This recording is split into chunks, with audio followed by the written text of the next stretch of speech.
Zero fees embedded systems scholarship test ద్వారా 100% free seat సాధించండి. బావా ఏంటి బావా? ఎంత పని జరిగిందో విన్నావా?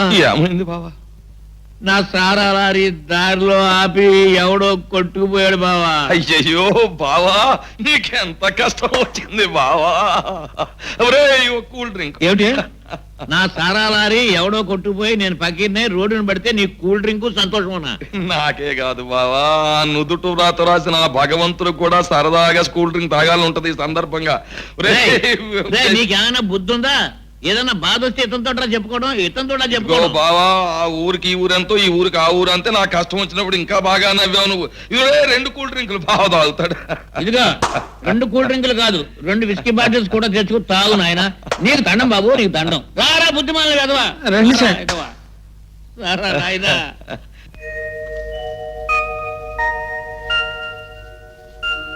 ఏమిటిది రాజా? చూడు, నీకే తెలుస్తుంది.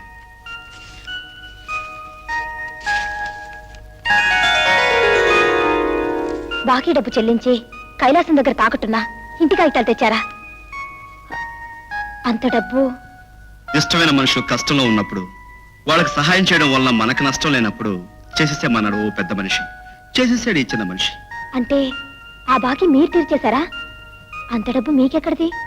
మనసుండాలే గాని మార్గాలు సవాలక్ష అన్నాడు ఇందాకటి పెద్ద మనిషి. ఆ సవాలక్షలో ఓ చిన్న మార్గాన్ని ఎన్నుకుని ప్రొసీడయ్యాం, బాకీ తీర్చేశాం.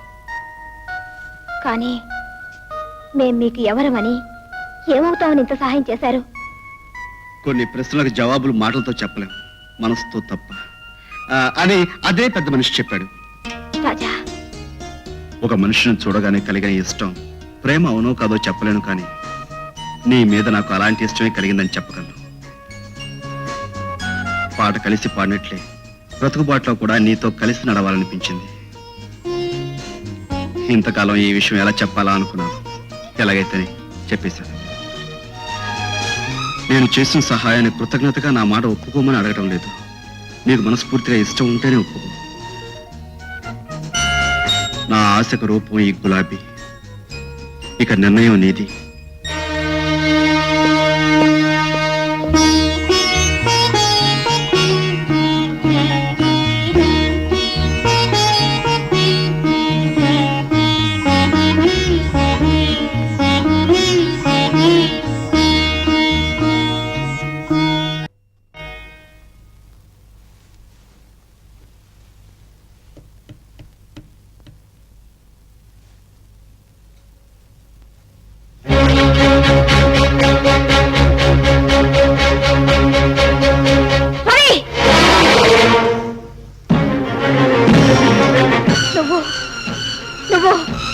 రవిబాబువే కదూ?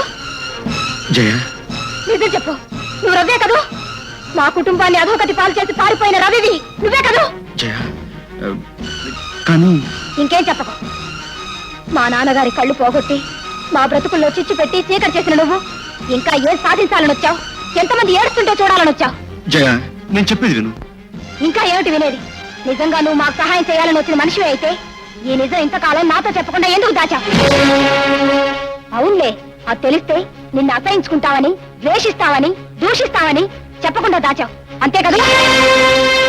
రాజా పేరుతో మంచివాళ్లా నటిస్తూ, అడగకపోయినా ఉపకారం చేస్తూ మా అభిమానం, అనురాగం సంపాదించాలని ఎత్తు వేశావు. నా అదృష్టం బాగుండబట్టి ఇప్పటికైనా నువ్వెవరో నాకు తెలిసింది. ఇప్పుడిప్పుడే నా మనసులో నీ మీద పెరిగే ప్రేమని, అనురాగాన్ని ఈ క్షణంలోనే చెరిపేశాను. నీలాంటి దుర్మార్గుడికి నా మనసులోనే కాదు, నా ఇంట్లో కూడా స్థానం లేదు. ఇంకొక క్షణం నువ్వు ఇంట్లో ఉండడానికి వీల్లేదు. వెళ్ళు. జయ, I said get out! వెళ్ళిపోతాను జయ, వెళ్ళిపోతాను. ఇన్నేళ్ళు నా అన్న వాళ్ళు ఎవరూ లేకుండా ఎడారి లాంటి బ్రతుకులు అనాథగా బ్రతికిన నేను మళ్ళీ అక్కడికే వెళ్ళిపోతాను. కాకపోతే వెళ్లే ముందు అసలు జరిగింది ఏమిటో నీకు చెప్పి మరీ వెళ్తాను. గదిలోంచి కదేవా కాలు వెరగొట్టేస్తాను. తెలీదు, నువ్వు మాట్లాడిస్తారట. ఈ రోజంతా వాడికి కూడు నీళ్ళు ఇవ్వద్దు, అప్పుడు కానీ వ్యర్థకు బుద్ధి రాదు. పాపం జైకెలా ఉందో, మందేసుకుందో లేదో ఓసారి వెళ్ళి చూసి రావాలి.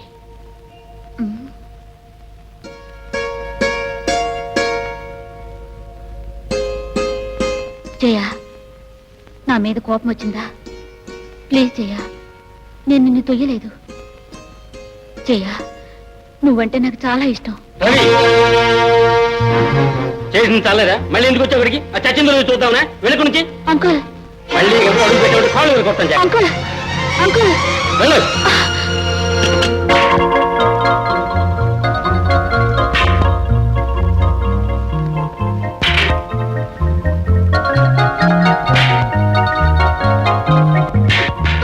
ఓ సింతేనా? నేనైతే ఎంత బాగా కొడతానో తెలుసా? అయితే ఈసారి చూడు.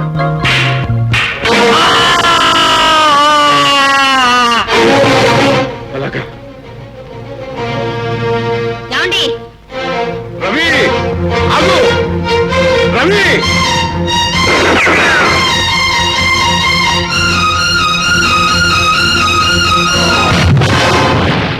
ఇప్పుడు చెప్పు జయ, నువ్వు నమ్ముతున్నట్టు నేను కావాలనే మీ కుటుంబానికి అన్యాయం చేశానంటావా? చెప్పు జయ, చెప్పు. ఇంకా నీకు నా మీద కోపం తగ్గలేదనుకుంటాను. జీవితంలో ఏ ప్రేమకు నోచుకుని మనిషిని కనీసం నాకు ఇష్టమైన నీకైనా దగ్గర అవ్వాలనుకున్నాను. ఆ అదృష్టం కూడా లేదని అర్థమవుతుంది. పూజించే దేవతే శపిస్తే భక్తుడికి ఇంకా దిక్కెవరు? వెళ్ళిపోతాను జయ, వెళ్ళిపోతాను.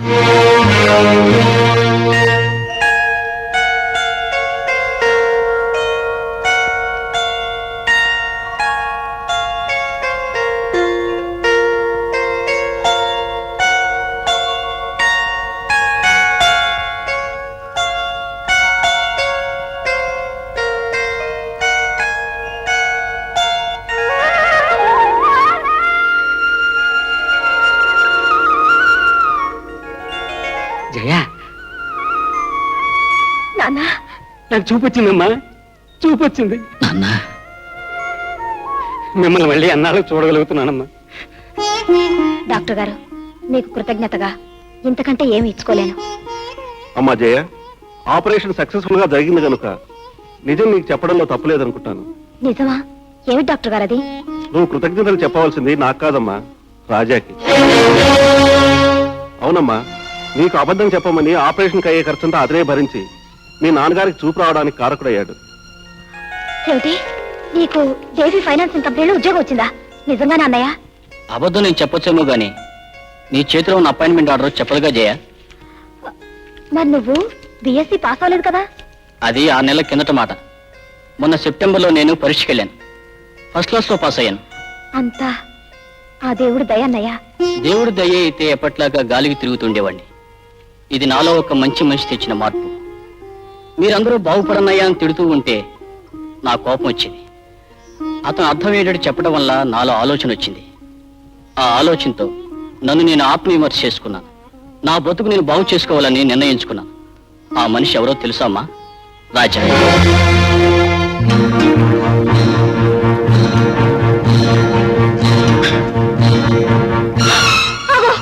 ఏమిటి నువ్వు చేస్తున్న పని రవి? ఆ పేరును గుర్తుకు తెచ్చే ఈ పుట్టుమచ్చ ఉండటానికి వీలేదు. వదులు ప్లీజ్. రవి, అవును జయ, ఈ పుట్టుమచ్చే లేకపోతే ఈ రాజాను నువ్వు ప్రేమించి ఉండేదానివి. ఈ పుట్టుమచ్చే లేకపోతే నువ్వు ద్వేషించే రవి చచ్చిపోయాడని నమ్ముండేదానివి. అందుకే నా గతాన్ని గుర్తు తెచ్చే ఈ పుట్టుమచ్చ ఉండటానికి వీలేదు. రవి ప్లీజ్. జ్ఞానం రాని పసితనంలో జరిగిన నిజాన్ని నిన్ను సరిగ్గా అర్థం చేసుకోలేకపోయాను. నీ మీద లేనిపోని ఊహించుకున్నాను. కానీ నువ్వేమిటో, నీ మనసు ఏమిటో ఆలస్యంగా తెలుసుకున్నందుకు నన్ను క్షమించు. జయ,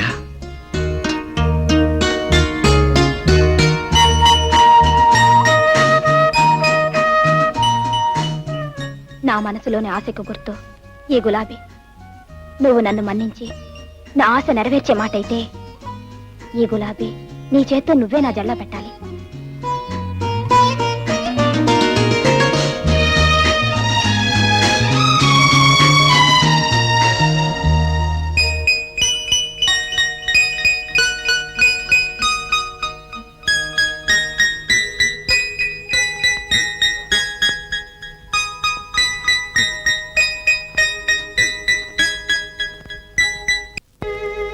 ఇవాళకి బాబు మనకు దూరం అయి 18 ఏళ్లు పూర్తయ్యాయి. తొలి కాన్పులో పుట్టిన బిడ్డ కలకాలం ఉండాలని, వాడితోనే తలకొరువు పెట్టించుకోవాలని కన్నవాళ్ళు కోరుకుంటారు. కానీ మనకే అదృష్టం లేకపోయింది. శారద, తప్పులు చేసే వాళ్ళని శిక్షించే అధికారినైనా ప్రతి ఏడాది ఈ రోజున తప్పు చేసిన నేరస్తులా బాధపడుతుంటాను. నా పొరపాటుకి తొందరపాటు తోడవటం వల్లనే మనకు పెద్దాడు దూరం అయ్యాడు. మీ బిడ్డను దూరం చేస్తున్న ఆ దేవుడు తన తప్పును సరిదిద్దుకోవాలనేమో నన్ను మీ దగ్గరికి పంపించాడు. రా బాబు, నువ్వు అన్నది నిజమే కావచ్చు. మా పెదబాబు లేని లోటు తీర్చడానికి నిన్ను మా మధ్యకి పంపించాడేమో. అమ్మా, రవణ్యకి ఇష్టమని చేసిన ఈ లడ్లు, ప్రతి ఏడాది రవణ్య పేరు మీద ఎవరికో ఇచ్చే ఈ బట్టలు ఈసారి రాజన్నకి ఇవ్వమ్మా. అమ్మా, చేసే పనికి అర్థం ఉండాలి. ఎక్కడి మనిషో ఎలాంటి మనిషో తెలియని వాడిని అన్నయ్యతో పోలిస్తే సహించాం. కానీ ఇప్పుడు అన్నయ్య స్థానాన్నే ఇస్తానంటే మాత్రం నేను భరించలేను. అది కాదు బాబు, మీ అన్నయ్య దూరమైన ఈ రోజున అందరి కళ్ళకి రవిలాగా కనిపించే ఈ రాజాకి నా చేత్తో బట్టలిచ్చి మిఠాయి తినిపిస్తే నా మనసుకు తృప్తిగా ఉంటుందిరా. అమ్మా, కన్నవాడినైన నాకంటే ఎక్కడి నుంచో వచ్చిన ఇతరే మీకు ఎక్కువైతే మీ ఇష్ట ప్రకారమే కానివ్వండి. బాబు, కాకపోతే నీతి, నిజాయితీ, ప్రేమ, అభిమానం అన్నిటికీ మరో పేరైన రవణ ఇలాగైతే మీరు భావిస్తే నా మనసుకు శాంతి ఉండదు. శేఖర్, ఎన్నో ఏళ్ల క్రితం దూరం అయిపోయిన మీ అన్నయ్య మీద ఇప్పటికీ నీకింత అభిమానం, గౌరవం ఉండటం చాలా గొప్ప విషయం. నీ మనసుకు నచ్చని నాలాంటి వాడిని నీ మనసులో ఉన్న మీ అన్నయ్యతో పోలిస్తే నువ్వు ఒప్పుకోకపోవడం తప్పు కాదు. గుడ్. అమ్మా, తెగిన గాలిపటంలా ఎక్కడి నుంచో వచ్చి పడ్డ నా కోసం మీ కన్న కొడుకు మనసు బాధ పెట్టద్దు. ఎలా వచ్చానో అలాగే పోయే మనిషిని నేను. కానీ చివరి వరకు మీకు అండగా ఉంటూ మీ పేరు ప్రతిష్టలు నిలిపేది శేఖర్. అందుకే అతని మనసు బాధ పెట్టడం మంచిది కాదు. అతని మాటను మన్నించండి. వస్తానమ్మా.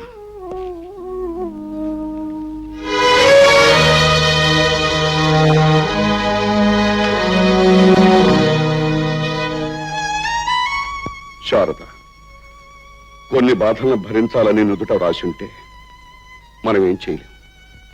ఆ బాధను దిగమింగటం తప్ప.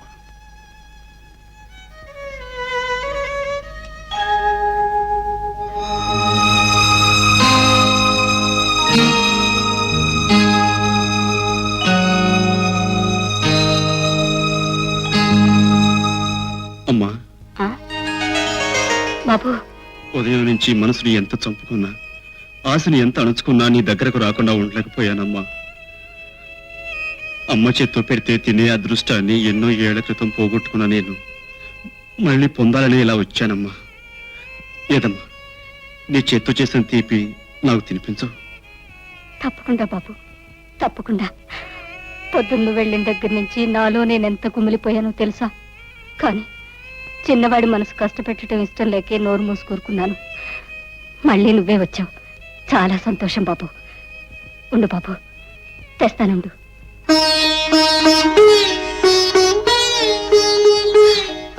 తిను బాబు.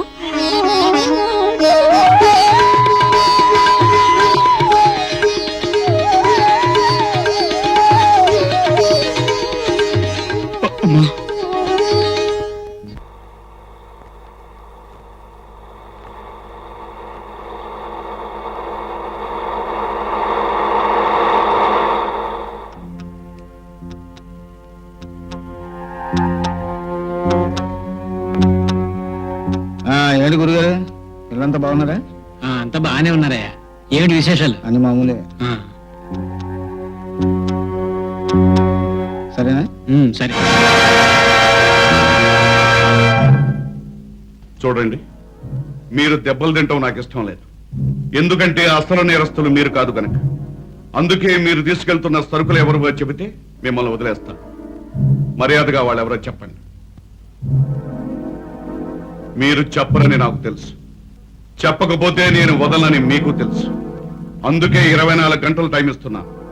మీరు గనక చెప్పకపోయారో జీవితంలో ఎప్పుడూ అనుభవించినటువంటి చిత్రహింసలు అనుభవిస్తారు. ఓకే, వీడు గతంలో అనేక సార్లు మన వ్యాపారం మీద దాడి చేసే సరుకును పట్టుకున్నా ఫోన్లే చూద్దామని ఊరుకున్నాం. ఇప్పుడు వీడే మనంతా చూసేటట్టున్నాడు. ఓకే, నువ్వు ఎలా ఆవేశపడితే ఆయాసం తప్ప ప్రయోజనం ఏమీ లేదు. అర్జెంటుగా నువ్వు సెటప్ ఆలోచించాలి. ఏముంది, వృత్తి మీద భక్తి ఉన్న వాళ్ళ బ్రతుకులు ఇలా అర్థంతరంగా ఆరిపోవలసింది. మర్డర్ చేయడంలో స్పెషలిస్టుల్ని పిలిపించి ఈ ఎస్పీని కీర్తిశేషుణ్ణి చేయాలి. ఒరేయ్, వాడు మామూలు మనిషి కాదు, జాగ్రత్త. రవి, బ్రతికే ఉన్న నిన్ను వాళ్ళు పోయినట్టు భావించి బాధపడుతుంటే, నీ సొంత తమ్ముడే నిన్ను పరాయివాడుగా ద్వేషిస్తుంటే నువ్వే వాళ్ళ రవిబాబుని ఎందుకు చెప్పవు? నాకు తెలిసిన నిజాన్ని వాళ్ళకు కూడా తెలియజేస్తే ఆ కన్నవాళ్ళు ఎంత సంతోషిస్తారు. లేదు జయ, నా గురించి నిజం తెలిస్తే వాళ్ళు ఆనందించరు సరికదా, నన్ను అసహ్యించుకుంటారు. రవి, అవును జయ, ఆ రోజు ప్రవాహంలో కొట్టుకుపోయిన నేను కలకత్తాలో భూపాల్ అనే పేరు పడ్డ పెద్ద స్మగ్లర్కి దొరికాను. అతని నీడలో కాళిదాస్ అనే గూండాగా ఎదిగాను.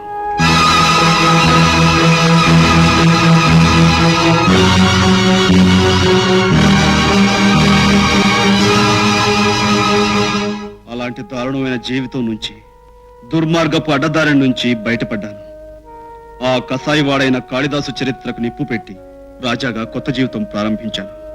జయ, నేరస్తుల పాలటి సింహస్వప్నంలా బ్రతికే మా నాన్నగారు తన కన్న కొడుకు ఒక నేరస్తులని తెలిస్తే తట్టుకోగలడా? అన్నయ్య అంటే అనురాగం, అభిమానం ఉన్న నా తమ్ముడు, చెల్లి వాళ్ళ అన్నయ్య ఒక గూండాని తెలిస్తే సహించగలరా? దయ, కరుణ, మమతలకు మరో రూపమైన నా తల్లి తన కన్న కొడుకు ఒక గజ దొంగని తెలిస్తే భరించగలదా? లేదు జయ, లేదు. వాళ్ళిప్పుడు రవి పోయినందుకే బాధపడుతున్నారు. నా గతం తెలిస్తే రవి ఎందుకు బతికున్నాడా అని బాధపడతారు. అందుకే ఈ నిజం వాళ్ళకి తెలియటానికి వీల్లేదు. అయితే వాళ్ళకి దగ్గరగా ఉంటూ వాళ్ళ బాధను చూస్తూ వాళ్ళకి నిజం చెప్పలేక నీలో నువ్వు అనుక్షణం బాధపడే కంటే ఎక్కడికైనా దూరంగా వెళ్ళిపోవచ్చుగా. తల్లిదండ్రుల ప్రేమకు నోచుకొని నేను కనీసం వాళ్ళని కళ్ళతోనైనా చూసుకుని తృప్తి పడదామని కొంటున్నాను. పైగా ఎవరో దుర్మార్గులు వృత్తిని నమ్ముకున్న నా తండ్రిని చంపాలని ప్రయత్నిస్తున్నారు. ఆయనకి ఏ ప్రమాదం జరగకుండా నీడలాగా అనుక్షణం ఆయన కాపాడుకోవాలని ఇక్కడ ఉంటున్నాను. జయ, నేను నిన్ను అడిగేది ఒకటే. ఏమిటి రాజా? నేను రవినన్న నిజం నీకు తప్పు మరెవరికి తెలియకూడదు. తప్పకుండా. నర్సిగా ఏంటి గురు? చేపలాగా మందు కొట్టడానికి కాదురా ధర్మరాజు మనకు డబ్బిచ్చింది. ఆ ఎస్పీ గారిని ఇక్కడ రప్పించి చావగొట్టడానికి. అయితే ఎస్పీకి ఫోన్ కొట్టినా గురు. చేయి. చూడు, ప్రమాదంలో ఉన్నాను, వచ్చి కాపాడండి అని నమ్మేటట్టు ఫోన్ చేయి. అలాగే గురు. ఫోన్ చేయాల్సింది ఎస్పీకి కాదురా, అంబులెన్స్ కోసం హాస్పిటల్కి. ఎందుకంటే కాసేపట్లో చావు దెబ్బలు తినే మిమ్మల్ని తీసుకువెళ్ళటానికి కావాలిగా. ఎవరో నువ్వు? నీ బాబుని బే. గురు చూసి కొట్టడం నేర్చుకోరా బేవకు.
ఏమిటి ధర్మరాజు గారు, ఏమిటి మీరు చెప్పేది? ఏం చెప్పమంటారు ఎస్పీ గారు? ఈవేళ నన్ను చూడడానికి వచ్చిన బంధుమిత్రులు కొట్టాడు, ఓకే. కానీ ఇలా పొరుగురు నుంచి వచ్చిన ప్రతి వాడిని కొట్టడం మీ ఊరి ఆచారమా, అలవాటా అని చెప్పేసి ఆ పొరుగురు వాళ్ళు అడుగుతూ ఉంటే నేను ఏం జవాబు చెప్పాలి? ఓకే. ఇది ఎక్కడ సెటప్ అండి? మన ధర్మరాజు గారు షష్ఠిపూర్తోత్సవం చేసుకుంటున్నారని పాపం వాళ్ళకి తెలిసి సంబరపడిపోయి వచ్చి గెస్ట్ హౌస్ లో కూర్చొని పురాణ పఠనం చేసుకుంటూ రాంకోట్ రాసుకుంటున్నారండి. ఇంతలో రౌడీ రాజా వచ్చి డబ్బిస్తారా సస్తారా లేకపోతే రాంకోట్ చించాలు పారేయమంటారా అని ఒకరి మీద ఒకరిని వేసి పట్ పట్ పట్ పట్ కొట్టేస్తారండి. ఈ సరే మీ గానే బాగుందా? అది సరే ఎస్పీ గారు, ఈవేళ నా వాళ్ళని కొట్టాడు, ఓకే. రేపు మీ బంధుమిత్రులు కొడతాడు, ఓకే. కానీ రైలు స్టేషన్ లో కూర్చుని కర్ర పట్టుకుని రైలు బండి దిగిన ప్రతివాడిని పట్టు కొట్టేస్తూ ఉంటే మీరు అలా చూస్తూ కూర్చుంటే ఓకే.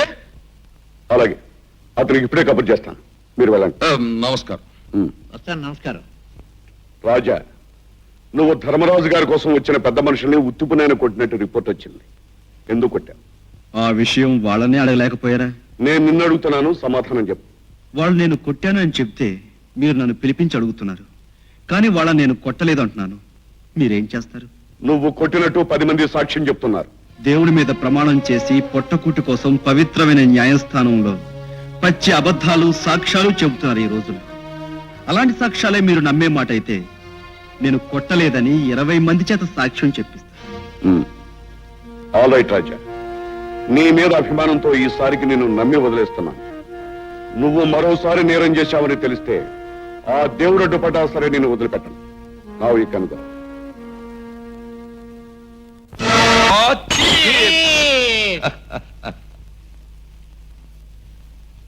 ఆ ఎస్పీ గారిని ఆ రాజా మీద ఉసుగొలిపేసి మనం తప్పేసుకున్నాం. ఏదో ఒక రోజున ఏదో ఒక మిష మీద ఆ రాజా గారిని కొట్లో వేసేస్తాడు. కానీ ఆ రాజాగాడు అసాధ్యుడే. ఈ నాటకం నడిపించింది నువ్వేనని తెలిస్తే వాడు నీ మీద పడి నీ చెయ్యి వంచేసి నీ కాలు విరిచేసి నీ కన్ను పొడి చేసి ఇచ్చే నోర్మై, ఎంతసేపు నువ్వు నువ్వు నువ్వు అని నా గురించే మాట్లాడతానే. ఇందులో నీకు భాగం ఉంది. ఒకవేళ ఆ రాజాగాడికి అలాంటి దౌర్భాగ్యపు సంకల్పమే కలిగితే ముందుగా నీ ఇంటికి వచ్చి నీ పనే పట్టేస్తాడు. అసలు పిట్ట పర్సనాలిటీ కదా నీ. అలా అని విర్రవీగిన పురాణాల్లోని ప్రతి రాక్షసుడి పని పట్టాడు ఆ దేవుడు, తెలుసా? ఇలా వచ్చేవంట రాజా? నేను ఇందాక చెప్పిన కార్యక్రమాన్ని అమలు చేయడానికి వచ్చాడు. నువ్వు చెప్పు రాజా. దేశంలో రౌడీలను అడ్డు పెట్టుకుని మీరు ఆడిన నాటకానికి అభినందనలు తెలియచేద్దామని. అంటే మాటలతోనా చేతలతోనా? నువ్వు చెప్పు రాజా. ప్రస్తుతానికి మాటలతోనే. ధర్మరాజు, ఆ రౌడీలని ఎవరు పిలిపించారో ఎందుకు పిలిపించారో నాకు తెలుసు. చూడు, ఆ ఎస్పీ గారికి మళ్ళీ ఎవరైనా ఏదైనా హాని చేయాలని ప్రయత్నించారో వాళ్ళ ప్రాణాలు తీసి శవాన్ని ముక్కలు ముక్కలుగా నరికి కుక్కలకు నక్కలకు పడేస్తాం. ప్రత్యేకించి ఆ విషయం నువ్వు తెలుసుకుంటే మంచిది. నువ్వు కూడా. ఓకే, ఏమీ లాభం లేదు. ఇమీడియట్ గా ముందు నేను హైదరాబాద్ వెళ్ళిపోయి ఎస్పీ గారి సంగతి చూసి ఆ తర్వాత వీడు ఆట కట్టించాలి. పోయి మందు. And for more videos, please subscribe to iDream. Please subscribe to iDream. Please subscribe iDream. And please subscribe to iDream. For more videos, subscribe to iDream. please like, share and subscribe to the channel. Congratulations, iDream. Subscribe to iDream. Subscribe to iDream. So subscribe to iDream Media. iDream ki iDream team అందరికి huge congratulations. Please subscribe iDream Media. Please subscribe to iDream. Subscribe iDream. Please subscribe to iDream. iDream అంటే నా కళల channel subscribe చేసుకున్న నోరు తిరుగుతలేదు.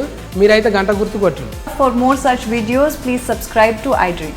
Subscribe to iDream. Please subscribe to iDream. Please subscribe iDream Media. Please do subscribe to iDream. Please subscribe to iDream Media. For best entertainment and information, please subscribe iDream. And don't forget to subscribe to iDream.